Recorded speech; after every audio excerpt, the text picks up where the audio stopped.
दोस्तों, आज हम जो कहानी आपके लिए लेकर आए हैं उस कहानी का शीर्षक है नई बहू की मुंह दिखाई।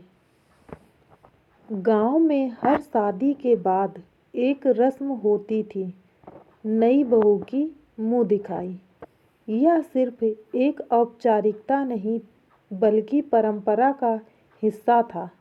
मगर इस बार जब ठाकुर परिवार की नई बहू सुहानी की मुंह दिखाई की बारी आई तो गांव में अजीब घटनाएं होने लगी।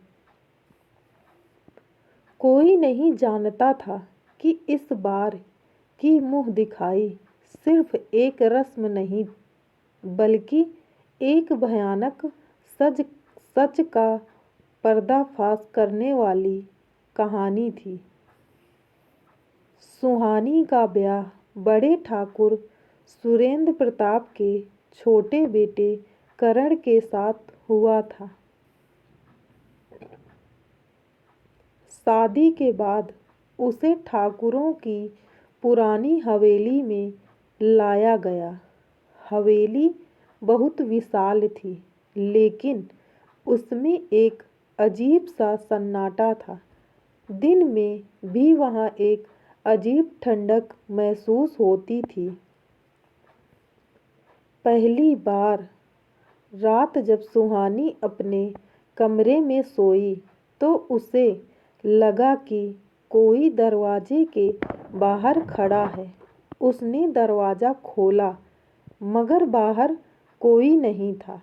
उसने सोचा कि शायद उसे भ्रम हुआ होगा, मगर उसकी बेचैनी बढ़ती जा रही थी।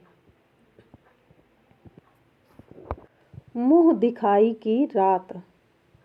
गांव की औरतें नई बहू को देखने के लिए हवेली आई। बड़ी सास ने सुहानी को बुलाया।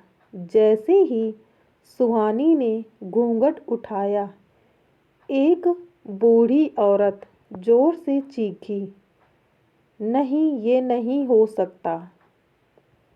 पूरी सभा में सन्नाटा छा गया। वह औरत कांपते हुए बोल पड़ी, ये वही चेहरा है, वही चेहरा जो मैंने सालों पहले देखा था।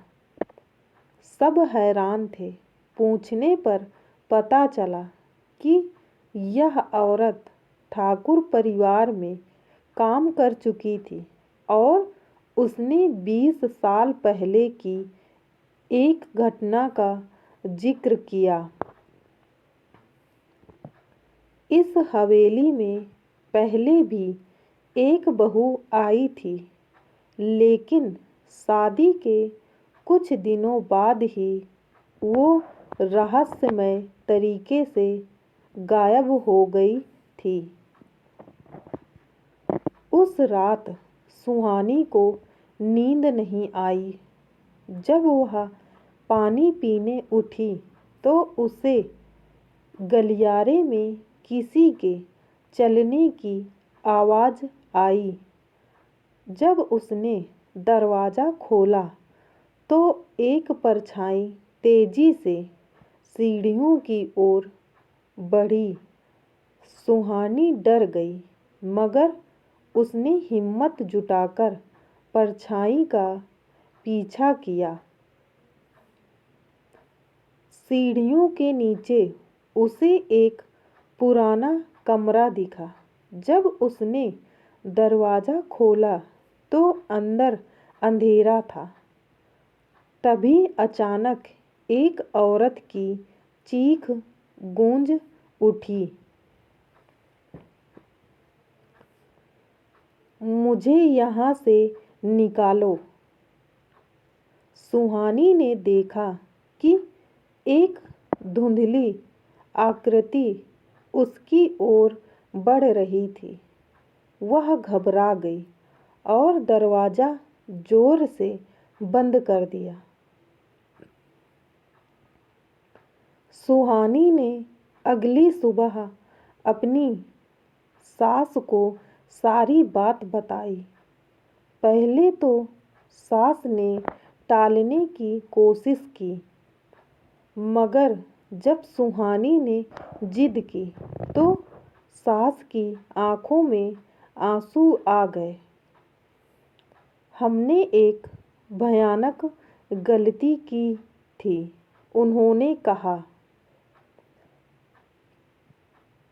20 साल पहले करण के बड़े भाई की शादी हुई थी, लेकिन नई बहू को घर की परंपराएं पसंद नहीं थी। एक रात परिवार में झगड़ा हुआ और गुस्से में आकर बड़े ठाकुर ने उसे मार दिया और उसकी लाश हवेली में ही दफना दी गई। उस दिन के बाद हवेली में अजीब अजीब घटनाएं होने लगीं। हर नई बहू को डरावने सपने आते हैं, इसलिए परिवार ने इस बारे में चुप्पी साध ली और किसी को सच नहीं बताया। सुहानी को अब समझ आ गया था कि हवेली में जो आत्मा थी वह न्याय चाहती थी। उसने करण को सब कुछ बताया और दोनों ने मिलकर गांव के पुजारी को बुलाया। रात को हवेली में पूजा रखी गई। जैसे ही मंत्रोच्चार शुरू हुआ, हवेली कांपने लगी। अचानक एक सफ़ेद साया प्रकट हुआ। उसकी आंखों में दर्द और क्रोध था। पुजारी ने मंत्र पढ़े और आत्मा से पूछा, तू क्या चाहती है?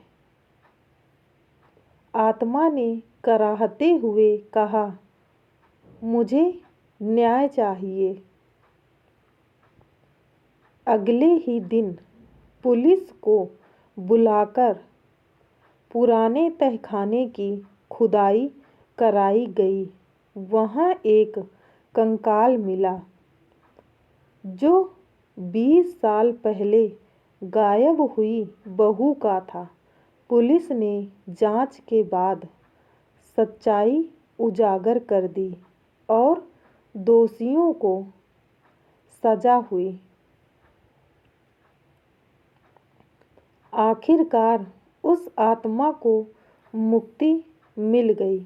हवेली फिर से सामान्य हो गई और सुहानी पहली ऐसी बहू बनी जिसने इस भूतिया राज को उजागर किया। यह कहानी हमें यह सिखाती है कि अन्याय कभी नहीं छिपता। सच देर सवेर सामने आ ही जाता है। दोस्तों, अगर आपको मेरी यह कहानी पसंद आई हो तो मेरी वीडियो को लाइक कीजिए, चैनल को सब्सक्राइब कीजिए और कमेंट करके ज़रूर बताइएगा यह कहानी आपको कैसी लगी, ताकि ऐसी ही कहानियाँ रोज़ाना हम आपके लिए लाते रहें और आपका इसी तरीके मनोरंजन करवाते रहें।